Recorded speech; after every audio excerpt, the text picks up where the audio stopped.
Boy, have I been looking forward to today. And it doesn't happen very much, but now I'm kind of nervous. You're such a tough group to talk to.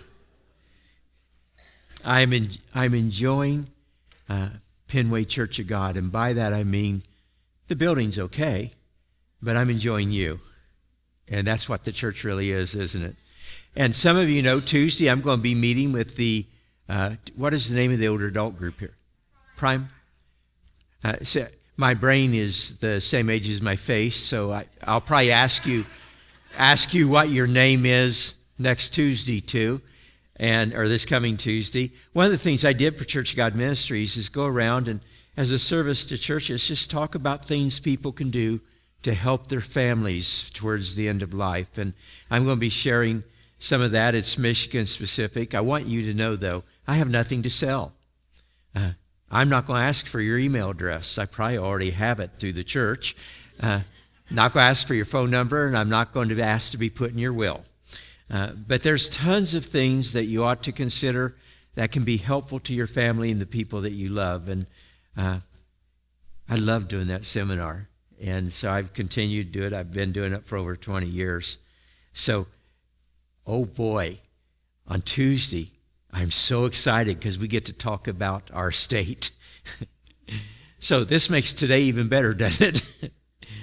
But I want you to be aware of that, and I'm looking forward to it. It meets at noon. Yeah. Thank you for helping me out.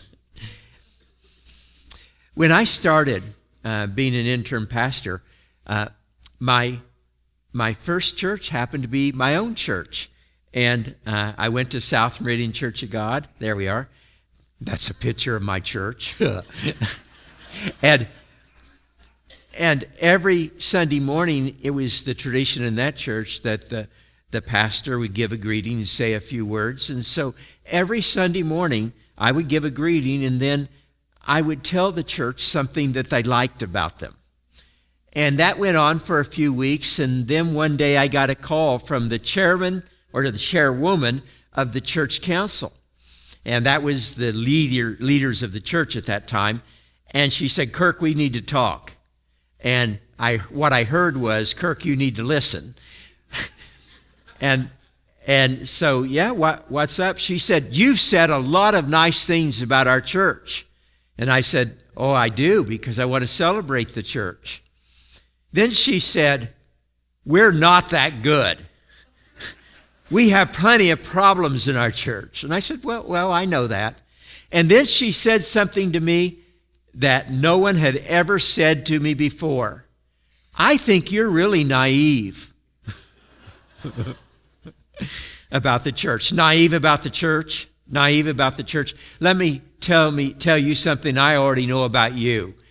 If you've been around the church for a few decades, you're not naive about the church either. All of us can tell stories of things that have happened, the pain that people have had. And my heart and my mind is full of stories. And some of them are fairly recent.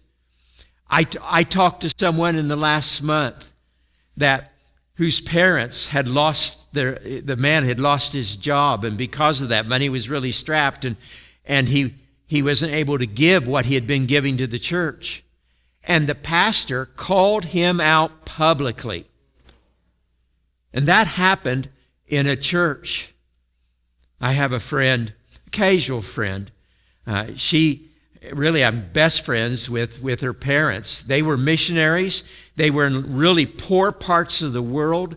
And finally, their children grew up as missionary kids and saw poverty like you wouldn't believe. She went to Anderson University.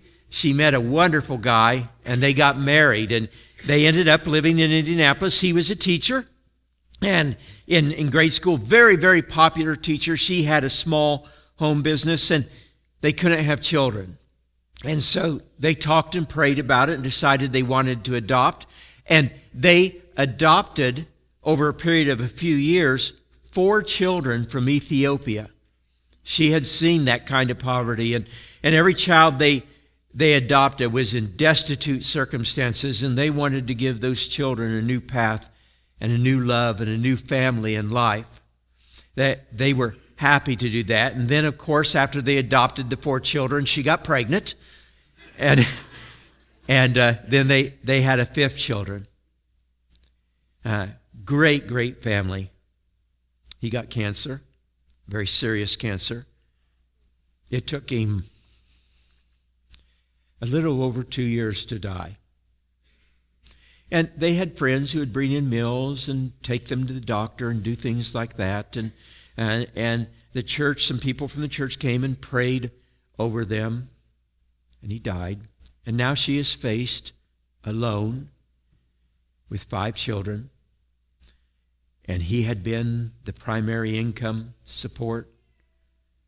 And their world was full of unknowns. And those children lost their father. The only security that they had.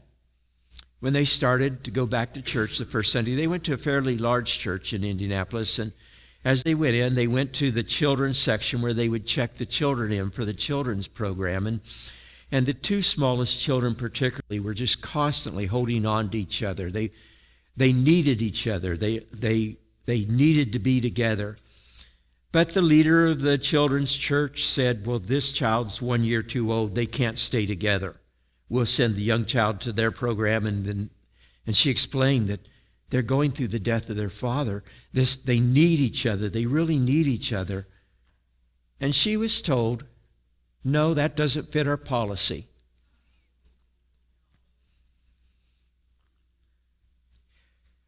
Sometimes I tell touching stories and they touch me. I never mean for them to. But she cried and tried to explain, and she was told, no, policy is policy. And so crying, they went back out to their car, and they left. Some people in the church saw it, and so that meant there was pastors talked about it, and a pastor from the church went out the house and talked, explained the sorrow that they felt for the grief of their children, but supported the decision. Policies are really important. I was talking with people about policies. Those are important. They're things that we have. There has to be some sense of order and structure, and we know how we work. But we should never, ever forget that behind everything we have, there is pain that many people go through. I can never visit that church. I'll never be there. I have another friend. He's a kid. He's only 62 or 63. His father and mother grew up in the same small church. They met in the church. They married. They lived there. They had a long marriage. They each served in every place you could serve in the church. They were part of this small community. They were on the inner circle. He went through school. He graduated, and then he was gone. He was in his early 20s. And his father, who was a member of the board of trustees, and some of the trustees decided to go out and cut down a tree because it needed to be cut down, I guess. There's a horrible accident. And the tree fell over on the father. He was rushed to the hospital. My friend was called. He rushed to the hospital. And the doctor met him in the hallway and said, your father is in no pain. There's been nerve damage, so he can't feel any pain. He's talking. He's in a good mood. The family's with him. But you need to know, he's not going to survive. So he went in and talked with the family and with the father. And then at some point the question came, has the pastor been yet to visit? The pastor called the insurance company, and a lawyer from the insurance company called the pastor and said, we advise you strongly to stay away from the hospital. You are not to visit him. And you're to tell your trustees they are not to go to the hospital and visit him because there are legal implications here. And that pastor listened to that lawyer. And he told the trustees, you're not to go. Now, a few of them went anyway. But this man who had given his life to the church on his deathbed, call me naive. The thing is, many of you here, the greatest pain you have had of the heart has happened to you among the church and among Christians. Naive? Naive? Oh, no. I'm not naive at all when it comes to the church. I can't make the next slide come. Can you help me? I'm for separation. I'm for the separation of church and stupid too. The church needs to be the church, and still I celebrate the church. This is the way it works for me. It's a little bit about my attitude about the Olympics. Now, I know that several of you are going to disagree with my attitude about the Olympics, and you may be right. When it comes to the Olympics, I look at it and I'm as cynical as I can be. The worst Olympics for me of all time was when China held the Olympics, and they spent millions and millions and millions of dollars on the opening ceremony, and it was broadcast on American TV, and the Chinese gave the script to the commentators. And this great celebration was to celebrate the freedoms that the people have in China. Tens of millions of people have been killed by the Chinese government. Even today, there are areas in China where Muslims are being stamped out. Christians are being stamped out. You say a word against the government and you sent away to a prison somewhere, never to return to your home again. And China is doing this celebration, and it is being shown, and nobody is calling them on it. Oh, I didn't like that. And then during the Olympics, like every Olympics, there were people who were using performance-enhancing things, and many of them were sponsored by their own government. And then during the Olympics, there were things that happened that was all about the money. And I remember the Olympic spirit. I love the Olympic spirit. The Olympic spirit that this is a time we bring the world together, and that we come together in fellowship and have sports together. And it's become, I get off on the Olympics, and the Paris Olympics I felt the same way about. And I shared that with a friend who decided to correct my attitude. But he talked about the Olympics, and he told me why he loved the Olympics. And he does. He said, I'll tell you what I loved. He said, I was watching some who performed in the Olympics, some American gold medal winners, one from Indiana, and they were on TV and they were talking about it, and they talked about the beauty in their sports, which I would call the minor sports, not the professional athletes, but the sports they were in, that people who did what they did from around the world came together to compete, and they met other people who loved the sport from around the world, and they built bonds, and they understood each other, and they had meals together, and they competed against each other. They congratulated each other. And the Olympic spirit was coming together to bring the world together. He said, I love that. And they talked about how proud they were to represent their country, the United States of America. And when they heard the national anthem being played, how proud they were to be Americans. They loved the Olympics. The difference between my cynical view and my friend's view is that he has never lost the vision. And that's how I see the church in some ways. I don't know what's going on here. Back up. We'll just stay there for a while. When I was a younger pastor, it was a time of social transition in the Church of God. Things were a little different. We still had preachers, and we have them today, just not as many, and I'm not one, that could thunder and lightning sounded from the platform.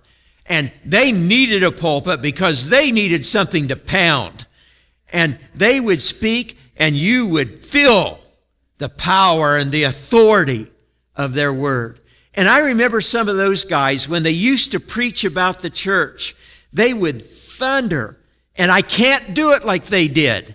I try, but I can't do it. But I can remember listening to some of those guys, and the phrase they love to say is, I have seen the church. How many of you remember that? I have seen the church, the bride of Christ, pure and spotless, dressed in white before Christ. I have seen the church.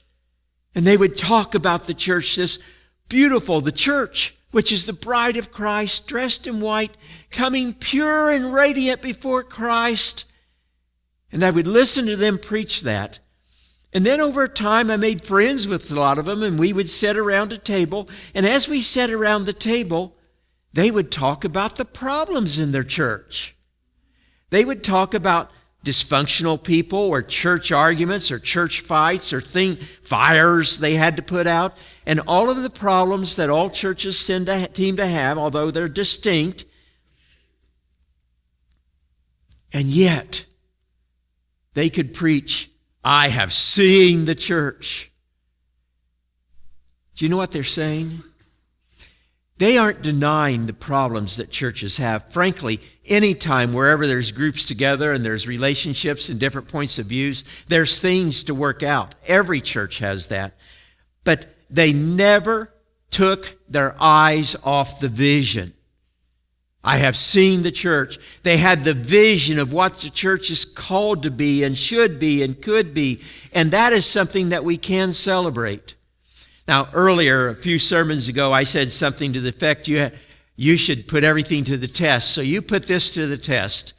But when I think of the church, there are a lot of things that are important in the church. The organization, the building, the bylaws, the budget, all those things are important in the church. But when I ask myself, what is it really about? When we get right down to it, what is the church? I think it's very simple. In fact, I think it's only really two things, which is really one thing. The church is the community of God's people who have come together to love God and to love others. When Jesus was asked, what's the most important thing? What is the thing that's really, really important? He said this, love the Lord your God with all of your heart, with all your soul, and with all your mind. This is the first and the great commandment, and the second is like it. Love your neighbor as yourself. All the law. Now listen to this part. All the law and prophets, all the law and prophets hang on those two commands.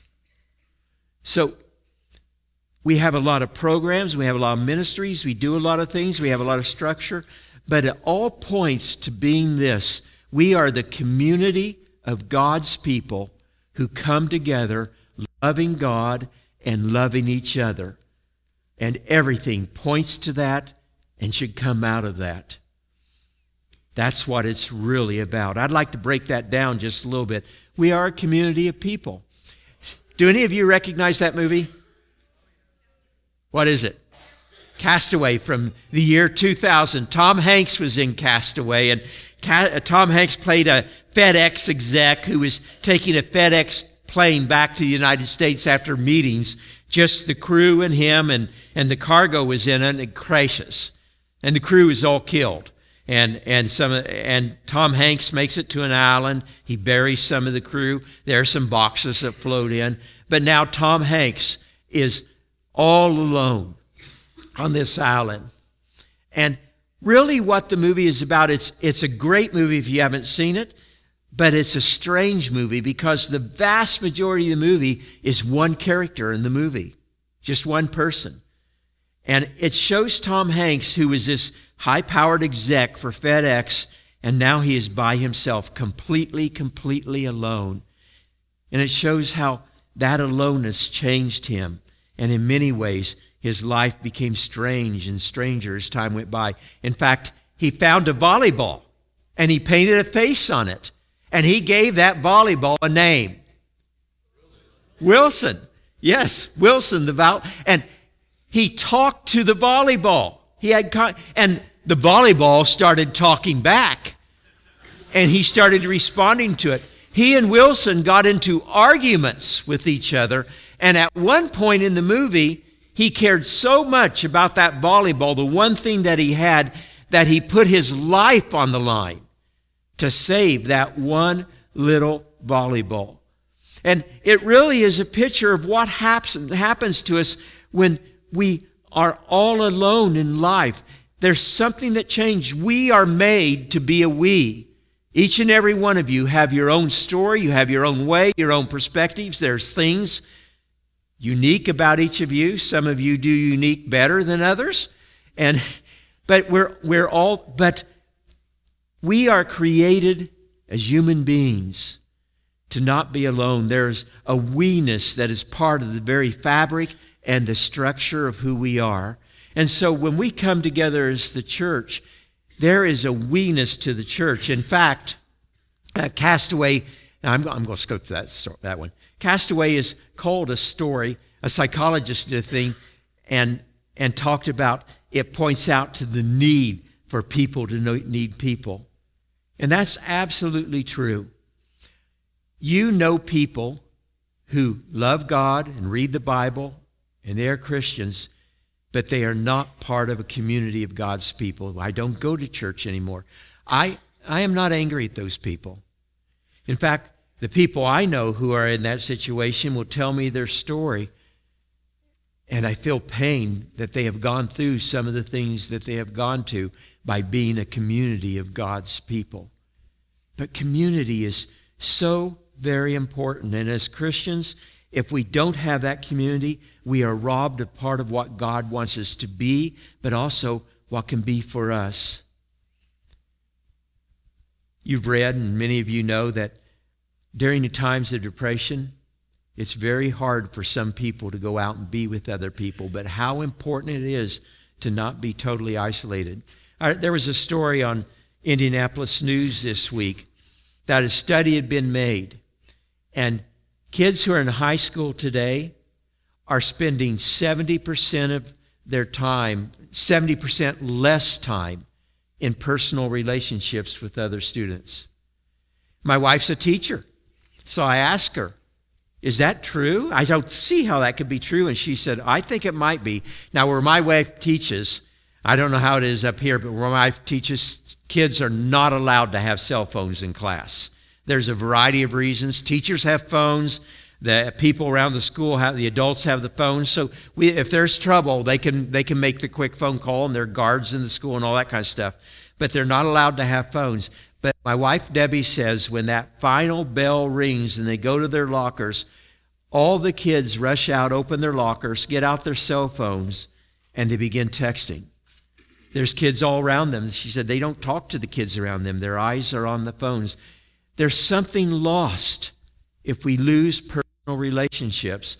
And Debbie says she's seen a difference in the way kids interact and socially interact today because they don't know how. Now, that's not true of every kid. And they're still socially interacting. I don't want to be too harsh here. Christians who go it alone often find themselves, like Tom Hanks, going down some strange roads and ending up in some strange places. Christians who go all alone don't have the support that they need. If you read the New Testament, it is very clear. If you read the New Testament, it assumes that there's a we-ness to the faith. We need, as Christians, to have other Christians around us that we can bless and we can be blessed by, we can support and we can be supported. God calls us in community. In fact, Paul wrote Hebrews, let us not give up meeting together, as some are in the habit of doing, but let us encourage one another. That's why we come together. We are the people of God. And the way it happened is like this. The apostles did not spend their time with Jesus. Jesus ascended to heaven. They're starting to win people to Christ, and they did not have a committee meeting and say, we got to figure out a way to get this going. And they came up with a thing called the church. That is not how it happened. Jesus said, I will build my church. And when he's talking about building my church, you know he's not talking about building the sanctuary, is he? You know he's not talking about the programs and the plans and the activities of the church. You are his church. If we are followers of Jesus Christ, we are the church. It is not just a good idea. It is from God that we are called to be a people of God. And so we are a community of faith. We are a community of faith that is called to love God. That is primary to who we are. A church can be many things and lack many things. I've been to many churches around the world. I have been to churches around the world that don't have a building at all. I was in Bangladesh in a village of untouchables. And while the government says the untouchables are not a class anymore, about 75% of the people believe they are. And if you are born an untouchable, you are worthless. You have no value. You are who you are for a reason. It's ordained by God. So you're getting what you deserve, and you are unworthy of help, and you have no value. And I have walked into a little village like that, into the home of a woman who on Sunday spreads the little bit that she has out, and they come in and they sit on the floor and they worship God. You don't have to have a building to have a church. You don't have to have pews to have a church. You don't have to have a pulpit to have a church, do you? You don't even have to have an organ to have a church. There's a lot. You don't have to have a cross on the building to have a church. But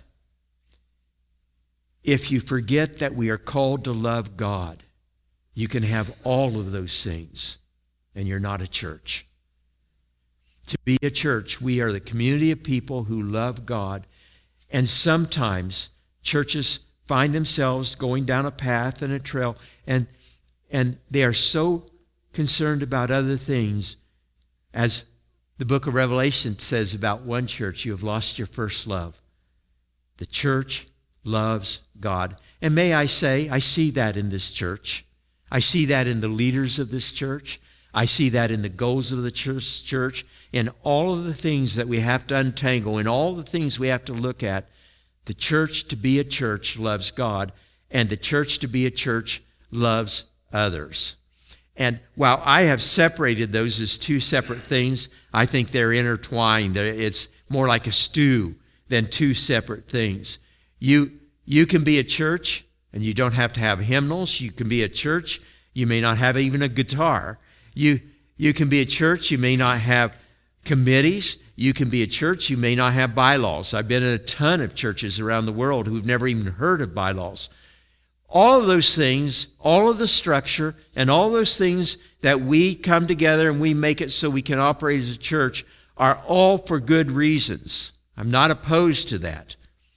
But the focus of the church is that we are a community that loves God and loves others. And as we come together and we love God and love others, you can spend your lifetime figuring out what that means. That means that there are times that we agree and disagree. It means there are times that it's messy, that there are times that it's hard, that it's times there are hard decisions.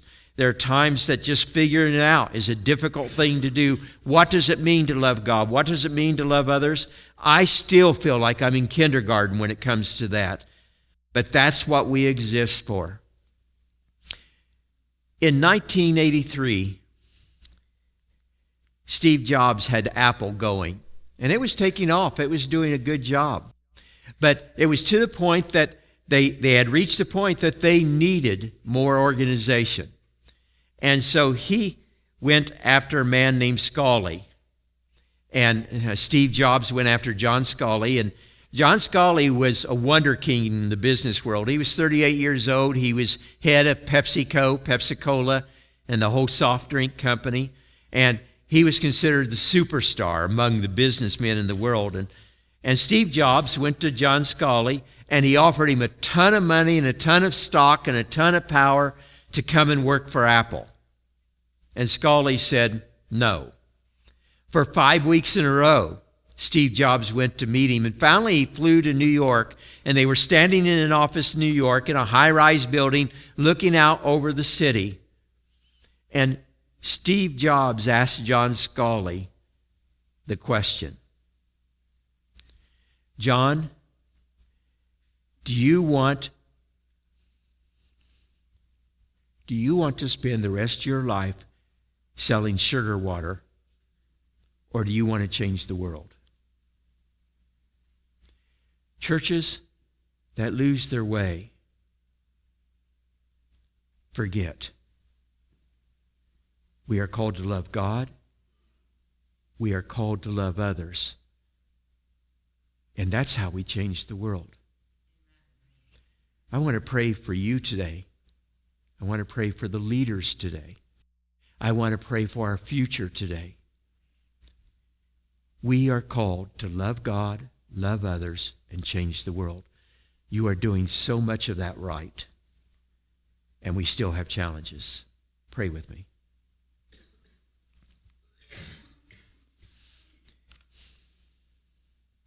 Father, I thank you. I thank you because I have met and seen the lives of people who are here in this room today. And they do love you. And their goal in life is to serve you in that love. They love others. There are people here today who love others, who are hard to love and difficult to love and desperately need love. There are people here today who love others and love the people in this church. Some of the people who are here today doing that are people who serves on boards, and committees, and specific ministries. Some leave this church and go out and they're with their family and their friends, and they just want to represent you well. Thank you, Father, for the people who are doing that with their lives because of their love for you and their love for others. Help us to remember who we are and what we are doing. Father, today I pray for the people sitting in this congregation. I know so little, but I know that you love the people who are here. I know that there are people here today whose life is kicked and hurt, and they need healing. I know there are people here today who have been in churches where people have done things they ought not to have done, or said things, or been what they should not be. And they have been hurt, and yet they love you, and they are still here today. I pray especially, Father, for the elders. As I've gotten to know them, I see your love in them. They are seeking your will. They are seeking to serve you. But they also have passion to serve the people of this church and reach beyond the walls of this church, to reach in the community and around the world.